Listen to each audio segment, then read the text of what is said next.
आपकी स्क्रीन पर दिख रही ये गूगल न्यूज स्क्रॉलिंग बता रही है कि आई फ्लू से स्कूल बंद करवाने तक की नौबत आ गई है।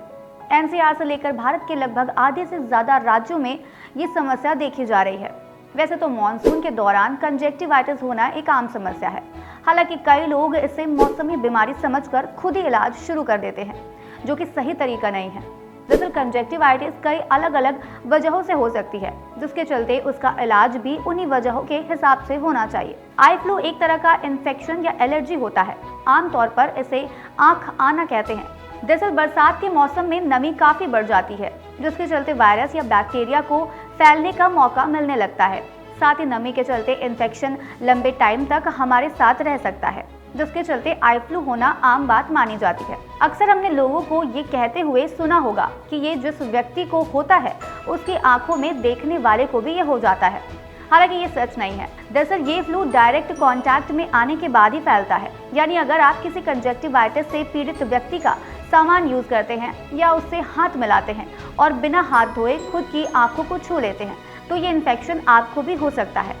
ये सामान्यतः 3 अलग अलग प्रकार का होता है, जिसमें एक है वायरल कंजक्टिवाइटिस, दूसरा है बैक्टीरियल कंजक्टिवाइटिस और तीसरा होता है एलर्जिक कंजक्टिवाइटिस। खास बात यहाँ ये है कि वायरल और बैक्टीरियल आई फ्लू एक से दूसरे आदमी से फैल सकता है, लेकिन एलर्जिक आई फ्लू एक से दूसरे आदमी में नहीं फैलता है। आई फ्लू के कुछ लक्षण इसकी हर वैरायटी में देखने को मिलते हैं, जैसे कि आंखें लाल हो जाना या फिर आंखें सूजी हुई हो जाना।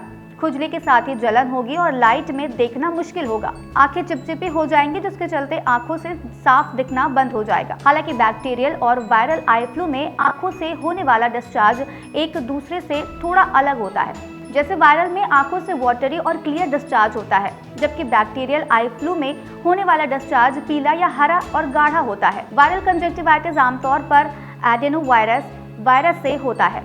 हालांकि ये सेल्फ लिमिटिंग किस्म की कंजक्टिवाइटिस है, जो 7 से 10 दिनों में खुद ब खुद ठीक हो जाती है। जरूरत पड़ने पर एंटीबायोटिक या प्रिवेंटिव ट्रीटमेंट भी दिया जाता है। साथ ही आंखों के लिए लुब्रिकेंट्स यूज करने या फिर ठंडी सिकाई करने की भी सलाह दी जाती है। बैक्टीरियल कंजक्टिवाइटिस कंजक्टिवा का संक्रमण है।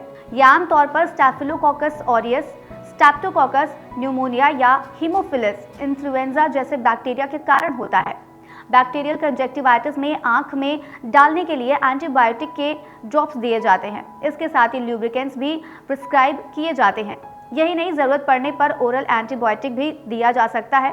अब लास्ट में आता है एलर्जिक कंजक्टिवाइटिस। ये भी कंजक्टिवा से जुड़ा होता है। ये धूल, पालतू जानवरों की रूसी या फफूंदी समेत ऐसी कई चीजों से हो सकता है जिनसे आदमी को एलर्जी हो। इनके होने पर एंटीबायोटिक और एलर्जी के ट्रीटमेंट की दवा दी जाती है। इन जानकारियों के साथ ही अब बचाव पर भी नजर डाल लेते हैं। डॉक्टर्स का कहना है कि ये संक्रामक रोग है, जिससे बचने के लिए प्रॉपर हाइजीन मेंटेन करने की जरूरत है।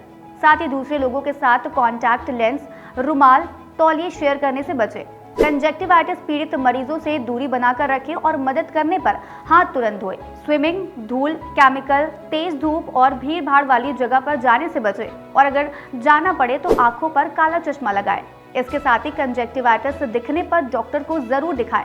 सतर्क रहे, सुरक्षित रहे।